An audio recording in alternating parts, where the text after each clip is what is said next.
রব্বুল আলামিন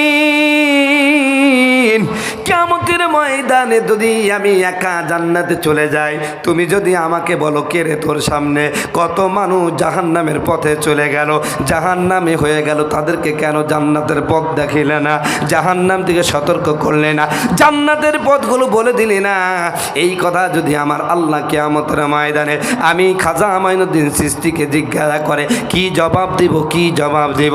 সম্মানিত বন্ধুগণ, আমার ভাইয়েরা আমার, একথা চিন্তা করতে করতে সূরাতুত তাহরিমের আয়াতটা হযরত খাজা মাইনুদ্দিন চিশতির মনে পড়ে গেল। আল্লাহ বলেন কু আনফুসাকুম ওয়া আহলিকুম নার। পৃথিবীর মানুষেরা, তুমি নিজে জাহান্নাম থেকে বাইছো না, তোমার হাল যারা আছে তাদেরকেও জাহান্নাম থেকে বাঁচাও।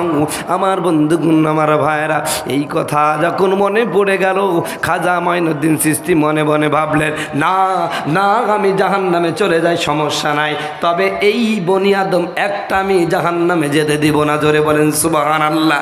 সমস্ত মানুষের বাড়িতে গিয়ে কারা নাড়ালেন, দরজায় সালাম দিয়ে বললেন ও বড়িরালারা, শোনো শোনো, ওসমান হারুনি ঘোষণা দিয়েছে আগামীকাল যে ব্যক্তি ফজরের নামাজ ওসমান হারুনির পিছনে পড়বে, ওসমান হারুনি ঘোষণা দিয়েছে তারা আল্লাহর জান্নাতে চলে যাবে। জোরে বলেন সুবহানাল্লাহ, জোরে বলেন আল্লাহু আকবার। সন্তানরা, আল্লাহকে ভয় করো, মুসলমান না হয়ে কবরে এসো না। কার কথা? আরো জোরে বলেন।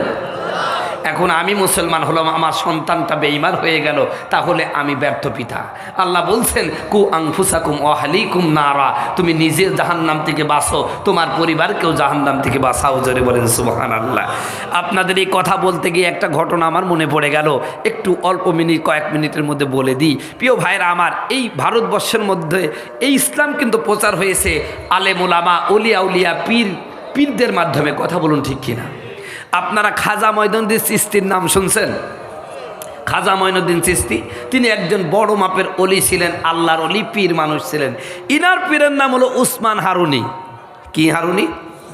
উসমান হারুনি। এই ভারতবর্ষের মধ্যে এক হিন্দু ঠাকুর, হিন্দু পণ্ডিত সাধনা করছেন, আগুনের মধ্যে হাত ঢুকাই দিলে আগুন তারে পুরায় না। এখন বিভিন্ন জায়গায় যায় আর আগুনের মধ্যে হাত ঢুকাই দেয়। এইরকম বড় মাপের এইরকম শক্তিধর কোনো পীর পাইলে ভাই তার মুরিদের দরকার আছে? মুরিদ তো সুমাদে হবে, কথা কয় না। একটা মানুষ একদম ডাইরেক্ট আগুনের মধ্যে কি দিয়ে দিচ্ছে? হাত দিয়ে দিচ্ছে। এইরকম কেরামত যদি আমি প্রকাশ করতে পারি এই জায়গায়, একটা মুরিদ হওয়া বাদ থাকবে? তো ওই হিন্দু ঠাকুর সাধনা করছে, আগুন তারে পুড়ায় না, এটা বিভিন্ন জায়গায় থাইকা হিন্দুরা তো তার মুরিদ হচ্ছে, মুসলমানরাও তার ধর্মে চলে যাচ্ছে। তো এক কথায় দু কথা, উসমান হারুনির কাছে এই কথাটা পৌঁছায় গেল, উসমান হারুনি তুমি আর কেমন পীর, দেখো গিয়া হিন্দু ঠাকুর আগুনের মধ্যে হাত ঢুকাই দেয়, কিচ্ছু হয় না। হুজুর তাড়াতাড়ি একটা ব্যবস্থা করেন, নাহলে তো মুসলমানরাও তো ধর্ম পরিবর্তন করে ওর ধর্মে চলে যাচ্ছে, আপনি একটা ব্যবস্থা নেন। হযরতে উসমান হারুনি রাহিমাহুল্লাহ চিন্তায় পড়ে গেলেন। কিছুক্ষণ চুপ থাকার পরে তার মুরিদানদেরকে বলো, শোনো, ওই ঠাকুরকে বলো, ওই ঠাকুরের যারা অনুসারী তাদেরকে বলে দাও, শুধু আগুনের মধ্যে হাত দিলে হবে না, কেমন বড় সাধক হয়েছে দেখা যাবে, আগুন জ্বালায়া দেয়া হবে, আগুনের মধ্যে হাঁটতে হবে। জোরে বলেন সুবহানাল্লাহ।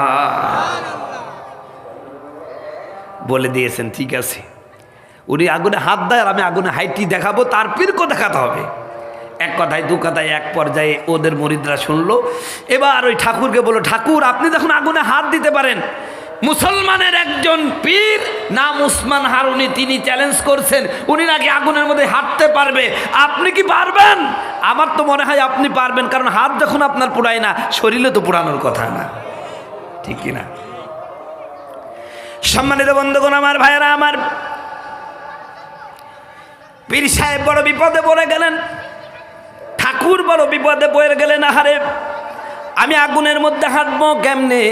আরে বন্ধুগণ, আমার ভাইয়ের আমার, ওই হিন্দু ঠাকুর আসলে সে আগুনের হাত দেওয়ার মধ্যে কোনো সাধনা সে করে নাই। এক প্রকার এমন একটা মেডিসিন আছে সে হাতের মধ্যে মাখে, ওইটা আগুনের মধ্যে দিলে বিশেষ কিছু সময় পর্যন্ত আগুনের মধ্যে হাতটা ওই মেডিসিন তাকে বাঁচায় দেয়, পুড়াতে পারে না। প্রিয় ভাইয়েরা আমার, এবার চিন্তায় পড়ে গেল ঠাকুর আহারে আগুনের মধ্যে যদি হাঁটতে যাই, আমার কাছে যে পরিমাণ ওষুধ আছে এই ওষুধ দিয়ে পুরা শরীর তো ওষুধ ছিটানো যাবে না। আমি তো বড় বিপদে পড়ে গেলাম। রাতের গভীরে ওসমান হারুনির ঘরের মধ্যে চলে গেছে, ডাক দেয়া বলেন, হুজুর আমারে বাঁচা দেন, বাঁচা দেন। কেন কি হয়েছে? ডাক দেয়া বলেন, হুজুর আমি সেই ঠাকুর যেই ঠাকুর আমি আগুনের মধ্যে হাত দিলে আগুন পুড়ায় না। আসলে হুজুর এটা আমার কোনো কেরামতি না, আমি ওষুধ দিয়া এইরকম পাবে মানুষের সাথে ধোঁকাবাজি করে খাইতাম। হঠাৎ আপনি ঘোষণা দিয়েছেন আগুনের মধ্যে আপনি হেঁটে যাবেন, আমাকেও আমার মুরিদরা ধরেছে, আমাকেও হাঁটা লাগবে। আমি তো পারবো না হুজুর, আমি পারবো না। আপনি দয়া করে আপনি নিজে হাঁটেন, আমি এখান থেকে পালাইলাম, আপনি হেঁটে যান, আমি চুপ করে থাকবো। বন্ধুগণ আমার ভাইয়েরা আমার, এক পর্যায়ে সমস্ত মানুষগুলোকে একত্রিত করে হযরতে ওসমান হারুনি ডাক দিয়া বললেন, তোমাদের পীরকে আগুনের মধ্যে হাঁটা লাগবে না, হাঁটা লাগবে না, আমি নিজেই বলেছি, আমি নিজেই আগুনের মধ্যে হাঁটবো। জোরে বলেন সুবহানাল্লাহ। তোমাদের পীরকে এই করো না, তোমাদের পীর আত্মসমর্পণ করেছে। এই কথা যখন বলছে, তাহলে হুজুর আমার পীর যখন আত্মসমর্পণ করলো আপনাকে হেঁটে দেখাতে হবে। হযরতে ওসমান হারুনি বলে দিলেন, ঠিক আছে, আগামীকাল 10টার সময় তোমরা সকলে আগুন জ্বালানোর ব্যবস্থা করো, আমি হাঁটবো। 10টার সময় হাজার হাজার মানুষ মাইকিং করে দিয়েছে, অমুক পীর আছে আগুনের মধ্যে হেঁটে যাবে, কিছু হবে না। এই রকম যদি সংবাদ আমরা শুনি ভাই, আমরা কি যাব না ভাই? অবশ্যই যাব। একটা তাজা মানুষ আগুনের মধ্যে হাইতে যাবে, দেখবো কেনা। এই যে আপনার এখানে ভাটা আছে না ভাই, দেখছেন কিরকম আগুন, ওর মধ্যে যে কেউ হাইতে যায়, ওর চেয়ে বড় পীর আছে নাকি রে ভাই? প্রিয় ভাইরা আমার, কাষ্ট জোগাড় হলো, দাউ দাউ করে আগুন জ্বলে। হযরতে ওসমান হারুনি এবার 2 রাকাত নামাজ পড়ে সেজদায় পড়ে আল্লাহর কাছে কান্না শুরু করে দিল, রব্বুল আলামিন আমি তো বলে দিয়েছি আমি আগুনের মধ্যে হেঁটে দেখাবো। ওগো আল্লাহ, তোমার শক্তি ছাড়া সম্ভব নয়। আজকে যদি আমি আগুনের মধ্যে হাঁটতে না পারি, এই এলাকার লোকেরা বলবে ওসমান হারুনি ধোঁকাবাজি করলো। ওগো আল্লাহ, আমি তোমার নবীর একজন নগণ্য উম্মত, তুমি ইব্রাহিম আলাইহিসসালামকে আগুনের মধ্যে জ্বালাও নাই, আগুন তো একটা মাকলুক, তোমার হুকুম মতন চলে। আয় আল্লাহ, আজকে যদি তুমি আমাকে আগুনের মধ্যে পোড়ায়া দাও, এই ভারতবর্ষের মধ্যে ইসলাম থাকবে। আমার ভাইয়েরা 2 চোখের পানি ছেড়ে দিয়ে হযরতে ওসমান হারুনি কাঁদিলেন। 2 রাকাত নামাজ পড়ে ইস্তেকারা করলেন। এরপরে একটা তসবিহ নিয়ে বিসমিল্লাহ বলে আগুনের মধ্যে হেঁটে গেলেন। আমার আল্লাহর কুদরত প্রকাশ হয়ে গেল, দাউ দাউ করে আগুন জ্বলে। ওসমান হারুনি আগুনের মধ্যে হাঁটতে শুরু করে দিল। একটা শরীরের কোনো পোশাক পোড়া তো দূরে থাক, শরীরের একটা লোম পর্যন্ত হযরতে ওসমান হারুনির পড়ল না। জোরে বলেন সুবহানাল্লাহ, জোরে বলেন আল্লাহু আকবার।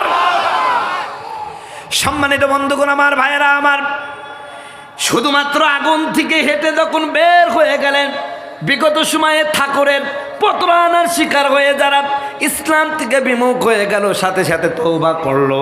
উৎসুক জনতার মধ্যে হাজার হাজার লক্ষ লক্ষ হিন্দু কালিমা পড়ে মুসলমান হয়ে গেল। বলেন সুবহানাল্লাহ। সম্মানিত বন্ধুগণ আমার ভাইয়েরা আমার, হযরতে ওসমান হারুনির শেষ জীবনের ঘটনা। তিনি চিন্তা করলেন আমি তো দুনিয়ার বেশি দিন থাকবো না, যেহেতু আমার কেরামত প্রকাশ হয়ে গেছে, তাই তিনি চিন্তা করলেন আমার এই খেলাফতটা এমন একজন ব্যক্তিকে দিতে হবে যিনি আমার মতন যোগ্য হবে। জোরে বলেন সুবহানাল্লাহ। হাজার হাজার মুরিদ, এখন তো আমার ভাইয়েরা মুরিদের চেয়ে পীরের চেয়ে এখন খলিফার কি বলছে, মুরিদের চেয়ে এখন পীরের সংখ্যা বেশি হয়ে গেছে। কথা বলুন ঠিক কিনা? হযরতে ওসমান হারুনির একটা মাত্র খেলাফত দিয়েছে, কয়টা? সেটা হলো খাজা মঈনুদ্দিন চিশতি, আর কোনো খেলাফত দেয় নাই। তো এই খেলাফতটা কীভাবে নির্বাচন করবেন, তিনি কাকে দিবেন? তিনি মসজিদ থেকে ওই আগুন থেকে বের হয়ে যখন এশার নামাজ হয়ে গেল, কিসের নামাজ? এশার নামাজ হয়ে গেল। এশার নামাজে তিনি সমস্ত মুসল্লিদেরকে বলল, শোনো, আগামীকাল ফজরের নামাজে যারা আমার সাথে নামাজ পড়বে তারা সকলে আল্লাহর জান্নাতি হয়ে যাবে। জোরে বলেন সুবহানাল্লাহ। মানুষ তো খুশিতে বাক বাক, সবাই চিন্তা করছে আহা কি সুন্দর, খালি ফজরের নামাজটা যদি ওসমান হারুনির সাথে পড়তে পারি তাই জান্নাত। পরক্ষণে হযরতে ওসমান হারুনি বললে, শোনো, এই যে সংবাদ দিলাম আগামীকাল ফজরের নামাজ যে ব্যক্তি আমার সাথে পড়বে সে জান্নাতে চলে যাবে, এই সংবাদ তোমরাই জানলা, এটা কিন্তু বাইরে প্রচার করা যাবে না। প্রিয় ভাইরা আমার, সবাই চলে গেল। স্বামী স্ত্রী একসাথে খায়, স্বামী স্ত্রীকে বলে না, স্ত্রী স্বামীকে বলে না, সন্তান বাপকে বলে না, বাপ সন্তানকে বলে না। কথা বুঝতে পারছেন? সবাই খালি চিন্তা করছে, ঘুম আসে না, এক নামাজটা পড়তেই হবে।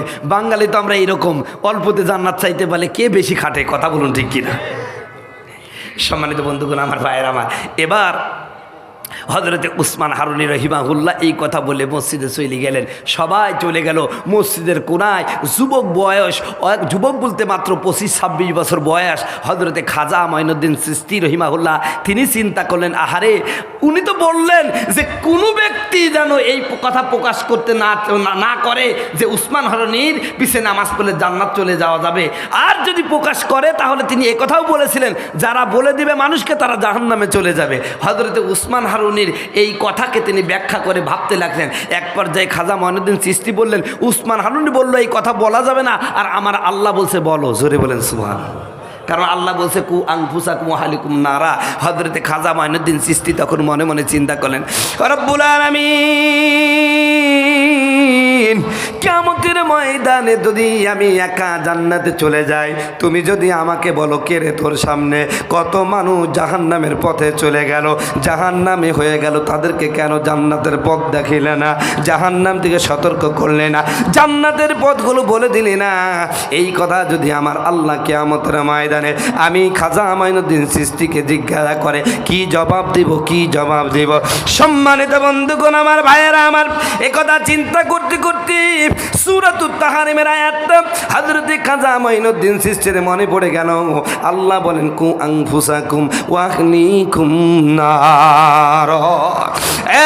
পৃথিবীর মানুষেরা, তুমি নিজে জাহান্নাম থেকে বাইছো না, তোমার হাল যারা আছে তাদেরকেও জাহান্নাম থেকে বাঁচাও।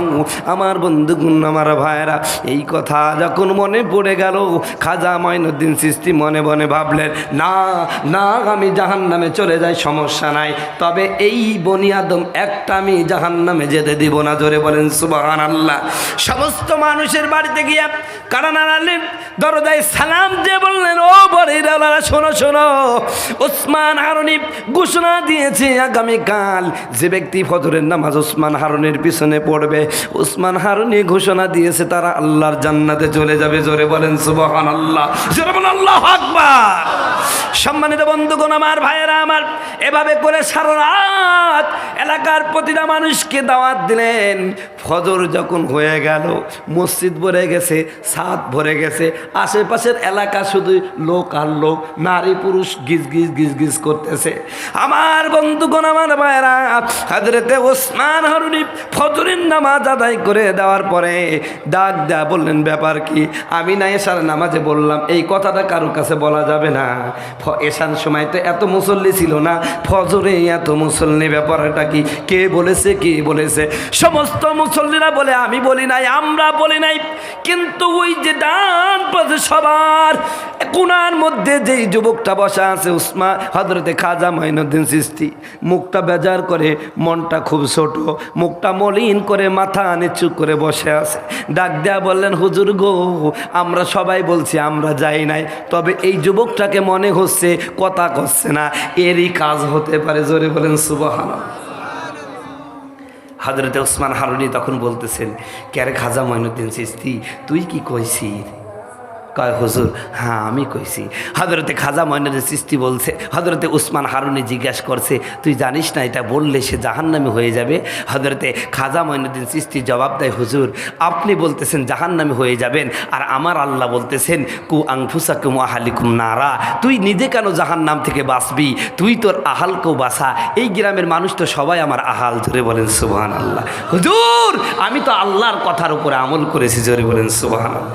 হযরতে উসমান হারুনী দৌড়ে চলে গেলেন, খাজা মঈনুদ্দিনকে জড়াই ধরে ডাক দেয়া বললেন, খাজা মঈনুদ্দিন চিশতি, আমার জীবনের প্রদীপটা হয়তো নেমে যাবে, আর বেশি দিন দুনিয়ার জীবনে থাকবো না। আমি চিন্তা করলাম লক্ষ লক্ষ মুরিদ আমার, লক্ষ লক্ষ ভক্তবিন্দু আমার, কিন্তু আমার এই খেলাপতির দায়িত্ব কাকে দিব আমি খুঁজে পাচ্ছিলাম না। পরীক্ষা করার জন্য আমি এই কথাটা বলেছি।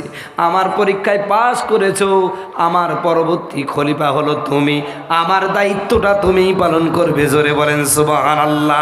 আমার বন্ধুগণ, আমার ভাইয়েরা, এমন একটা খলিফা নিযুক্ত তিনি করলেন।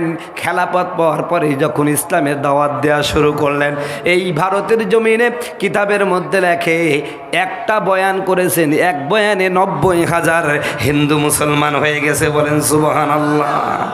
আর আমরা বয়ান করি, হিন্দু মুসলমান হওয়া তো দূরে থাক, মুসলমান আইসি বসে না, কথা কয় না। কথা খালি হুজুরের ঠেলাঠেলি, এ কথা সে কথাতে বসবে কি করে, কথা করছে না কেন? আবার এখন আমাদের হুজুররা মাহফিল এখন মারামারিও শুরু করেছে। প্রত্যেকটা হুজুর মঞ্চে উঠি খালি চিন্তা করে, আহারে যদি একটু মারামারি মঞ্চে বাইদি যায় তাহলে ভাইরাল, পরের বছরই 50,000 ভিজিট, কথা করছে না আছে না? মাহফিলের মঞ্চটা এমন করে ফেলেছি, এখন মানুষ মাহফিলে আসতেও ভয় পায়, হুজুর কি না কি কয়, কথা করছে না কেন? এজন্য মাহফিলগুলি হওয়া উচিত ছিল কোরআন হাদিস দিয়ে পরিপূর্ণ। কথা বলুন ঠিক কিনা? সাহাবায়ে কেরাম, হযরতে তাবে তাবিন, আলী আউলিয়ার কথাগুলো বললে মানুষের অন্তরটা পরিবর্তন হতে বাধ্য। কথা বলুন ঠিক কিনা? আল্লাহ রাব্বুল আলামিন এমন কথা আমাদের বলা তৌফিক দান করে, সকলে বলুন আমিন।